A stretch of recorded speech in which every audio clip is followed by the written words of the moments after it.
Welcome back to another edition of the Saturday to Sunday Football Podcast. I am Paul Perdichizzi, and thank you for joining me. As always, Week 12 of the college football season is concluded. Week 11 of the NFL season concluded last night with Monday Night Football, the Dallas Cowboys versus the Vegas Raiders. Here at Saturday to Sunday, we once again we'll break down everything we saw from Saturday and Sunday, talking prospects for the 2026 NFL Draft, talking the NFL rookies in the NFL Rookie Report, and then closing out with our NFL Dynasty Fantasy Stock Report, some names to be buying or selling for your Dynasty Fantasy football teams.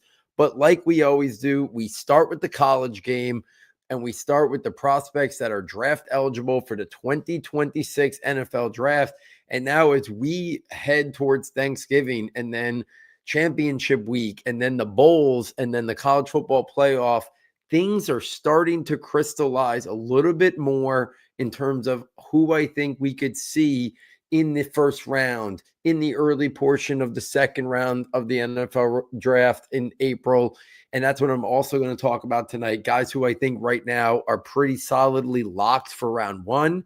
Guys who are on the border who could still get into round one. We'll start talking about that because while we know the conclusion of the season and the pre-draft process with the All-Star games and the combine and the pro days do have significance, a lot of where their draft value is already starting to be determined by what they've put on tape.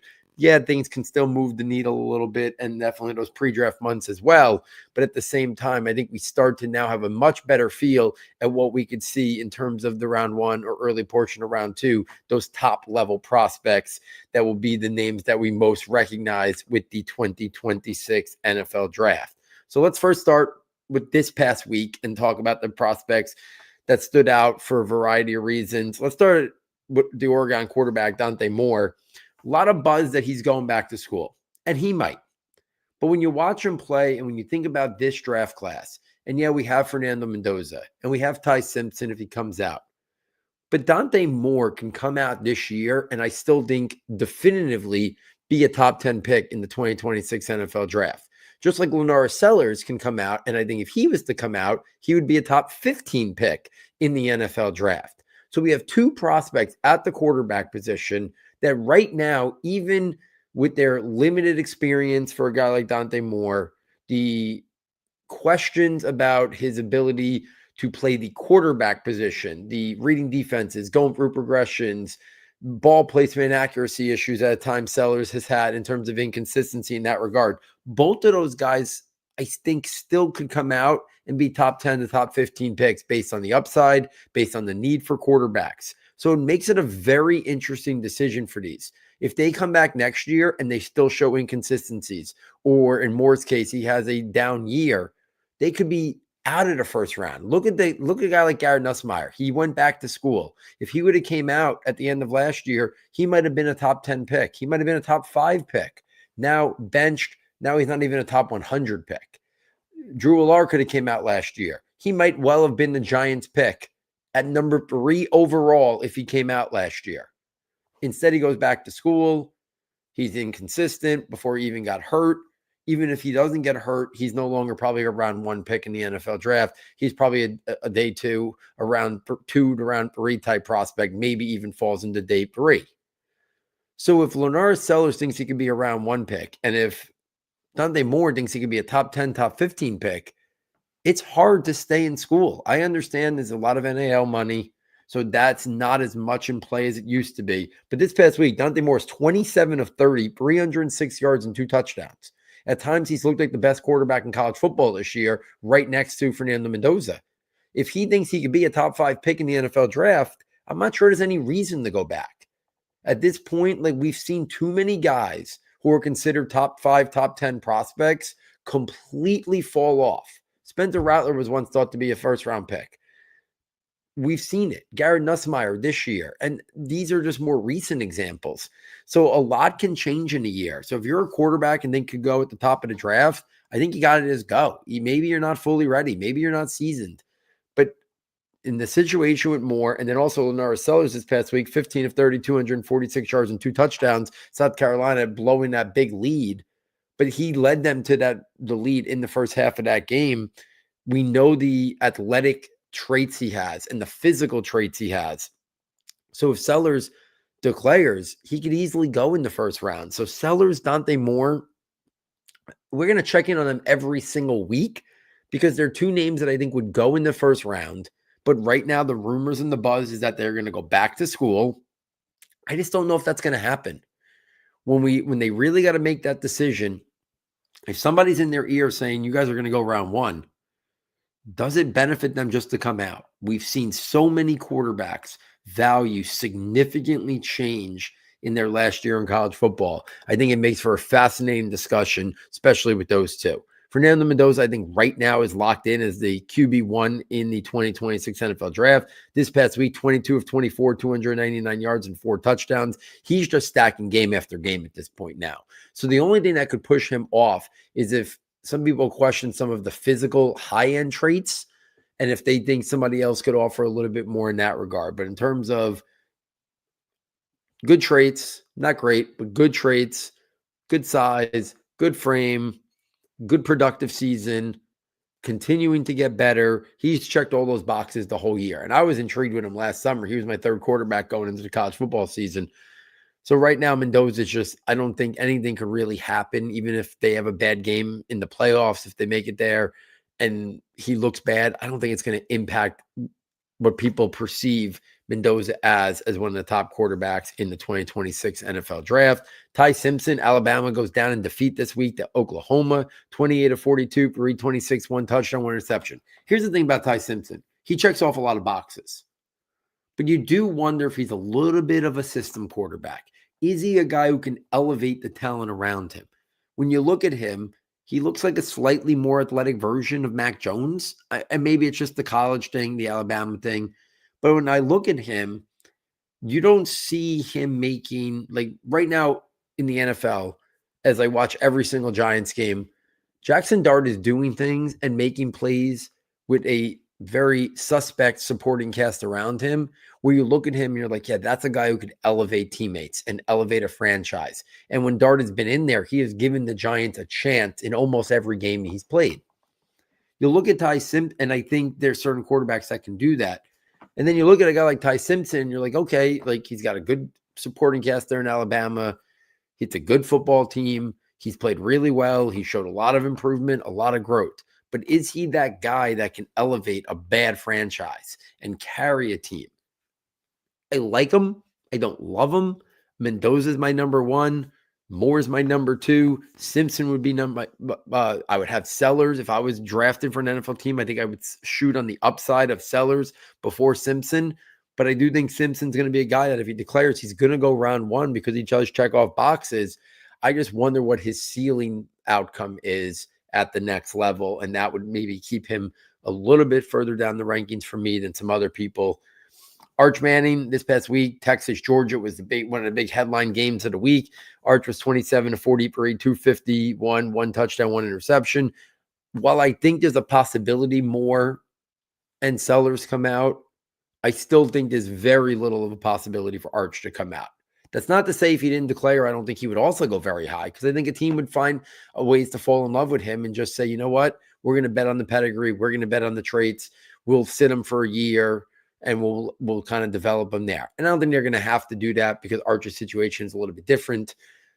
So I think he's going to go back to school. I think the question will be whether or not he stays at Texas. Does he think about finding a different spot? I think he'll stay at Texas and we'll go from there. But that's kind of the quarterback situation from this past week. At the running back position, Katron Allen really this past week, 25 carries, 181 yards and 2 touchdowns. Now, when I evaluated Katron Allen, and we've been watching him for years, he's more of a 2-down plotting type, grinder type.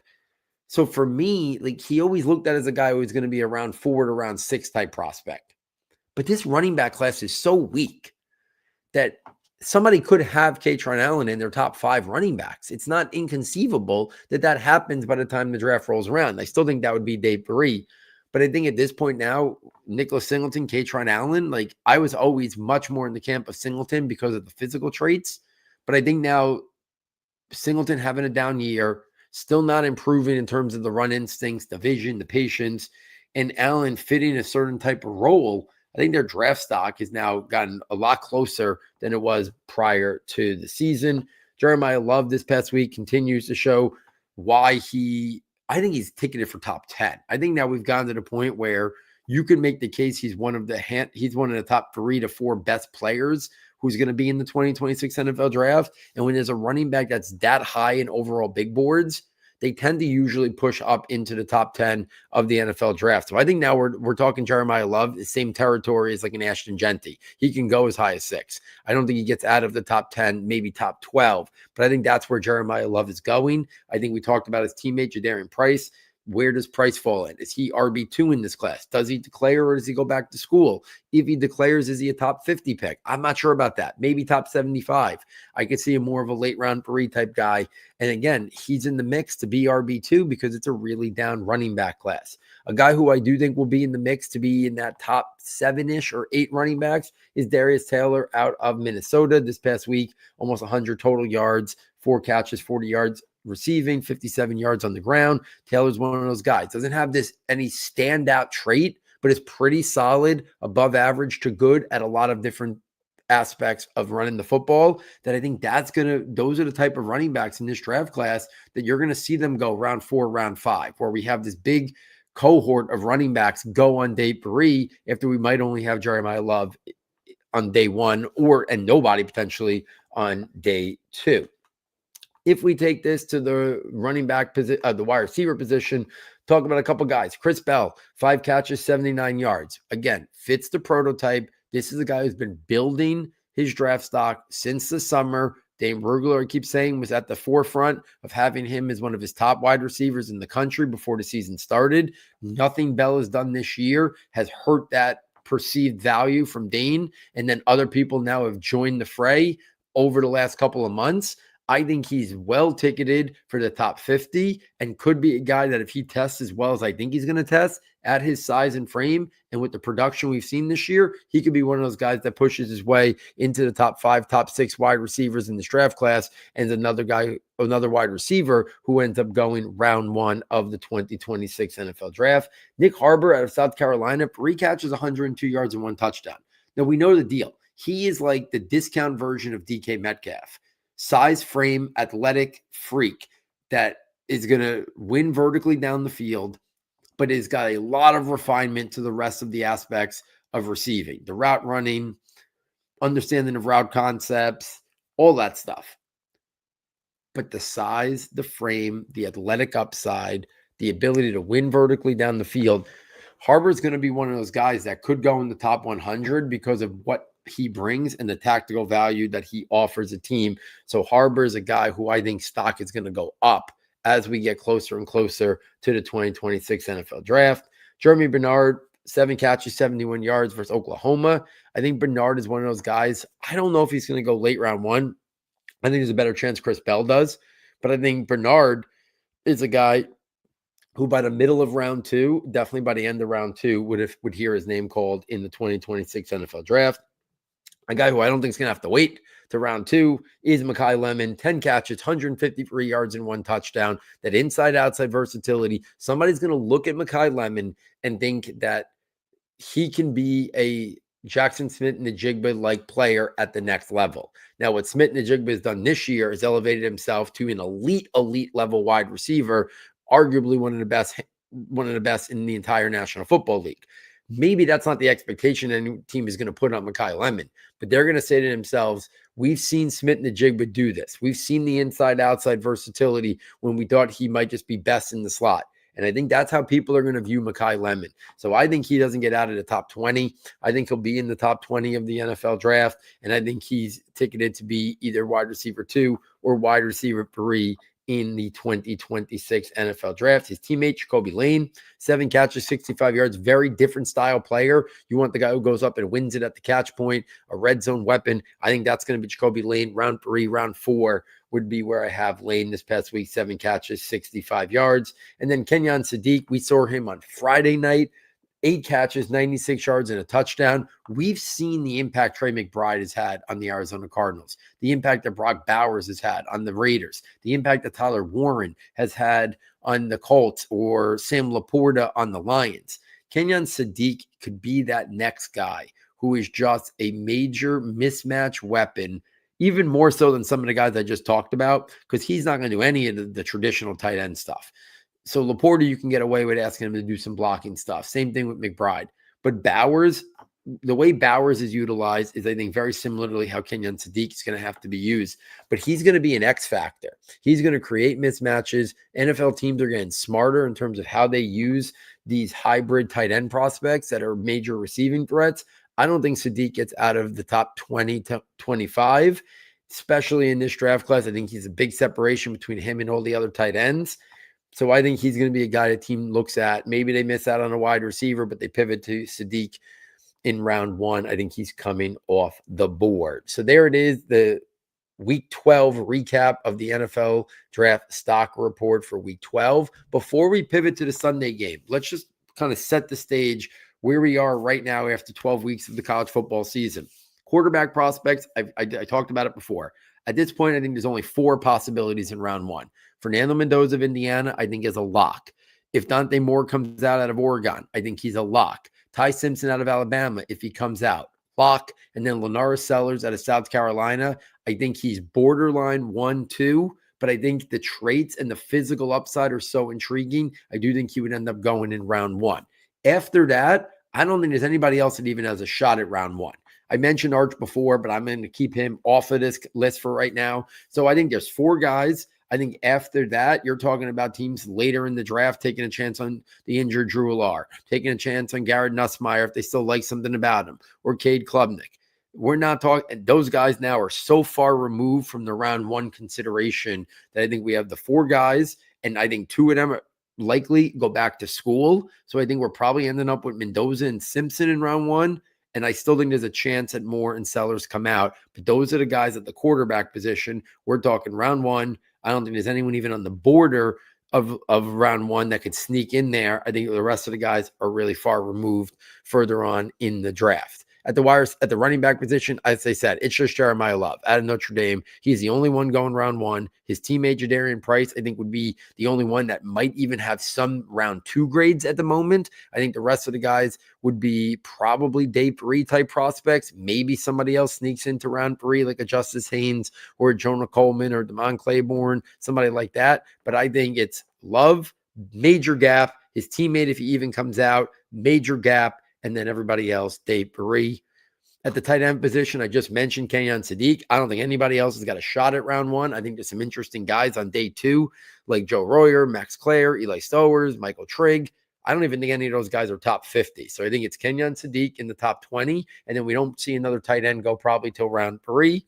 And then the one spot where we do have depth is at the wide receiver position. I think there's 3 guys that are locks for round 1. That's Jordan Tyson, Mekhi Lemon, and Carnell Tate. Tyson out of Arizona State, Lemon out of USC, Tate out of Ohio State. Then I'm going to put 3 more guys that I think are on the border of round 1, round 2.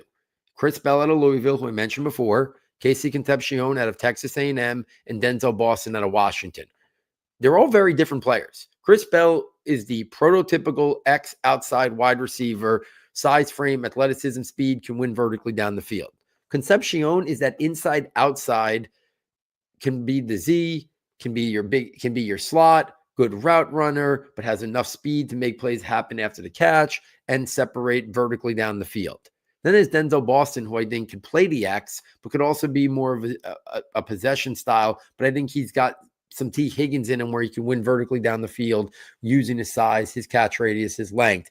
So I think Bell, Concepcion, and Boston would be those guys that I think 1 or 2 of them probably do go round 1. My guess right now would be Bell and Concepcion, Boston right on the mix. And then I think probably 5 wide receivers go in round 1. Then we start to see more in round 2. I think I mentioned before, Jeremy Bernard, I think right now is more of a round 2. Zachariah Branch, round 2. Chris Brazell, round 2. Those are the guys I think make up round 2 right now. So I think we have 3 locks for round 1 at the wide receivers, and then three other names where I could see two of them at least, if not all three, also coming off the board in round one. So I would say probably 5 or 6 wide receivers can go round one tight end, one running back, and then potentially 4 quarterbacks, but probably only 2. So 2 to 4 quarterbacks, 1 running back.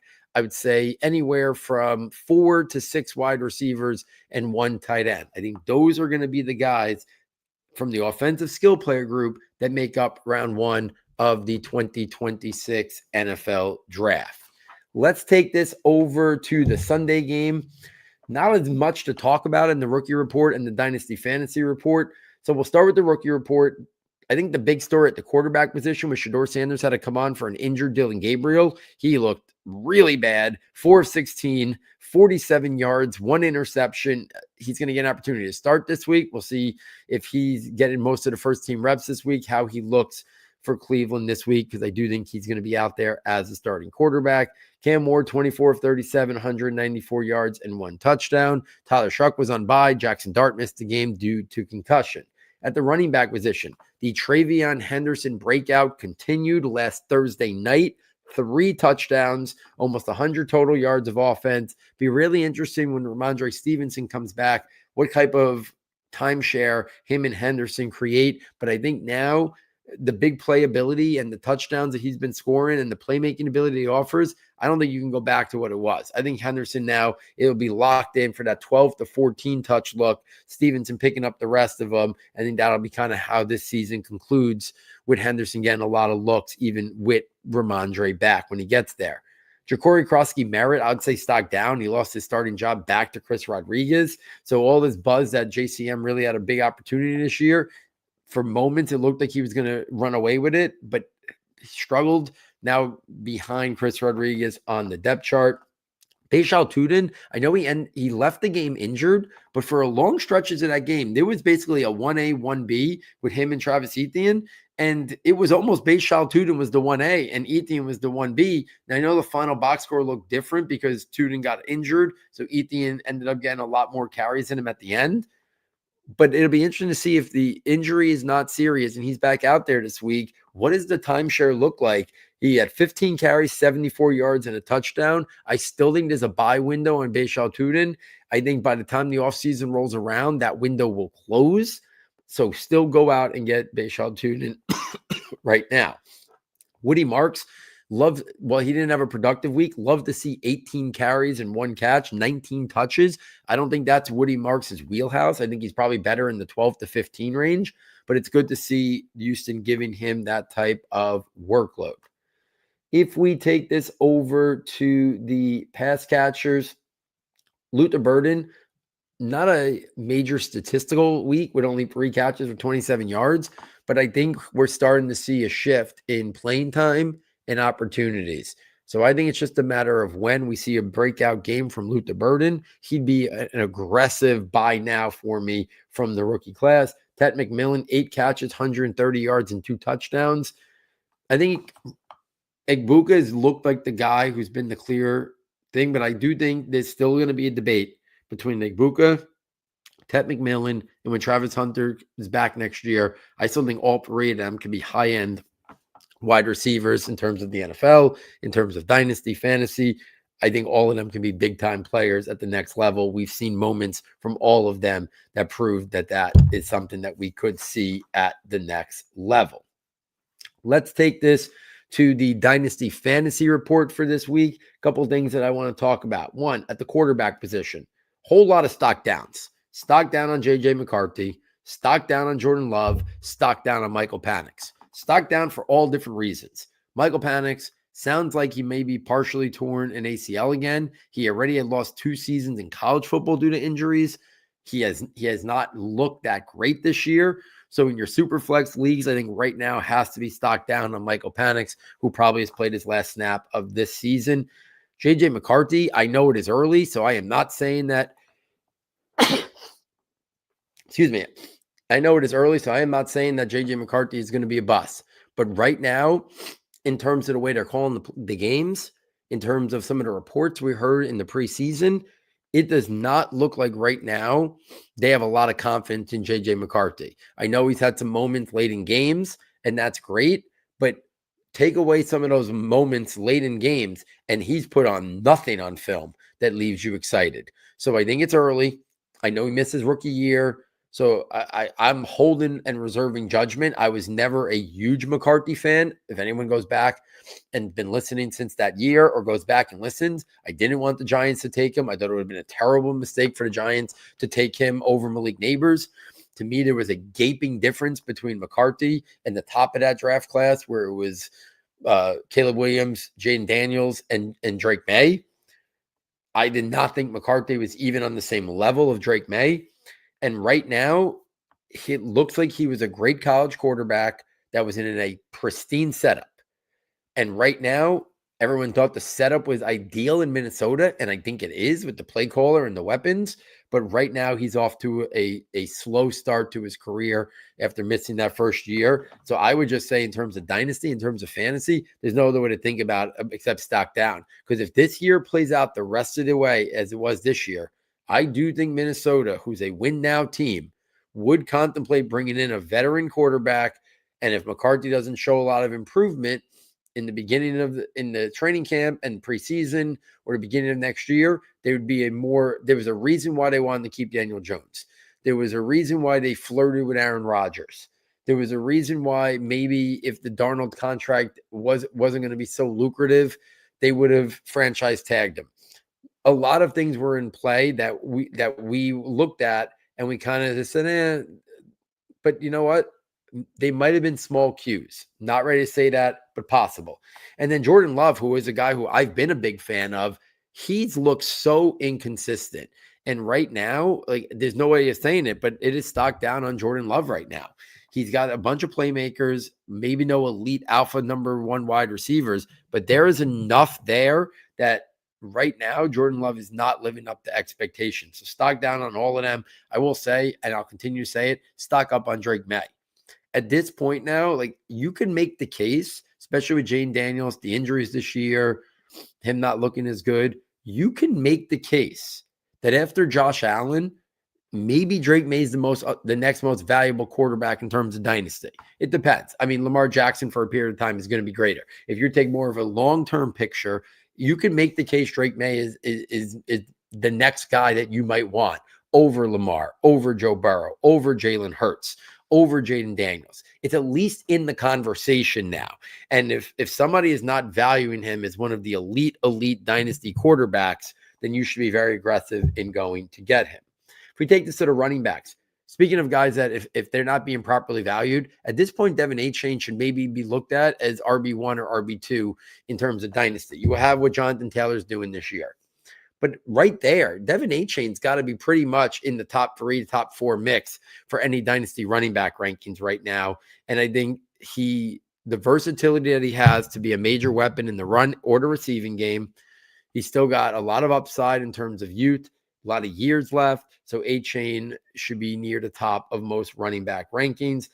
We saw Sean Tucker break out this week, 106 yards rushing and 2 touchdowns, 34 yards receiving and a receiving touchdown. He's a free agent at the end of the year. He's going to get signed somewhere, I think, to at least be a part of a committee. I'm not saying he's going to be a clear cut, but I could see this scenario playing out. Liam Cohen left Tampa Bay, went to Jacksonville. If they let Travis Etienne walk like I expect them to, I could see them signing Sean Tucker and having a backfield of Tucker and Bashal Tuden. I don't think that's crazy. And if it's not there, I could see another team saying he's going to be a 1A or 1B. So I think stock up on Sean Tucker. What I would do if I was you, let Bucky Irvin come back. Let Sean Tucker have a very minimal role and then try to go buy him. Because maybe people don't know he's a free agent. Maybe they think he's buried behind Bucky Irvin. But I see a scenario where I think Sean Tucker is going to get a real opportunity. This is a terrible running back class. Teams are going to hit the free agent running back market harder than I think they've ever hit it before because of how down of a running back class this is in terms of the draft. Sean Tucker is going to be penciled in somewhere as a committee type starter, I think worst case scenario following free agency. And I don't think as soon as Bucky Irving comes back, I don't think people are going to be valuing him like that. And then some wide receiver. Oh, one other running back. And I like the player, but I would sell high on Chase Brown. Right now, with Samaje Perine out, he's getting this ridiculous workload. They didn't bring anybody in last year. I think the Bengals will get a secondary back and because right before the Samaje Perine injury, Perine was eating into a lot of the snaps of Chase Brown. And Samaje Perine is the definition of a Jag. I think they're going to either invest in a rookie in round 3, round 4, or go the free agent route and bring in a free agent that I think will push Chase Brown. Not to say he's going to supplant Chase Brown, but part of the allure of Chase Brown is A, pristine situation with a great offense, and just 2, a heavy workload opportunity because a lack of secondary running back on the roster. I think Cincinnati goes into next year with another significant piece in the backfield, pushing Chase Brown to be in a 50-50 or 60-40 committee, and I think that will hurt his fantasy value. So if you could sell high on Chase Brown, I would recommend doing it, even though I do like the player. And then at the wide receiver position, 2 buys. Christian Watson, back from injury, looking really good. Nobody has really emerged in that Packers wide receiver room as the clear guy. You can make the case Christian Watson might have the most physical talent of anybody in that wide receiver room. So I would buy on him because I still think he probably is looked at as at best a wide receiver 4-5 in Dynasty. I think the ceiling is higher than that. And then Ricky Pearsall finally back from injury, complete dud this past week. I think it might be a great time to go try to buy Ricky Pearsall. Let's not forget before his injury, he was leading the league in yards, receiving yards. Now, slow start after a long time off. Might be a great opportunity to try to buy him. I still think he's got top 36 upside to be a wide receiver 3. You might be able to get him for a wide receiver 4 value, let's say. And I think that would be a good time to buy on him. So there it is, guys. The Dynasty Fantasy Report and the NFL Rookie Report for Week 11. The NFL Draft Stock Report for Week 12 of the college football season. If you're enjoying this content, please get over to the website, S2S Football, fastest and easiest way to get there. Check out our premium content tab. For $9.99, you get all of our premium notebooks. You get immediate access to the scouting notebook and the rankings notebook, and then you get the draft projections notebook in April. Any questions on what those notebooks provide, please read the description over at Saturday Sunday, and do not hesitate to reach out to me on Twitter, and I will respond to you back there or shoot an email through the contact page over at S2S Football. So, on behalf of our sound tech engineer, David Nicano, and myself, thank you for joining us, and we look forward next time taking you from Saturday to Sunday.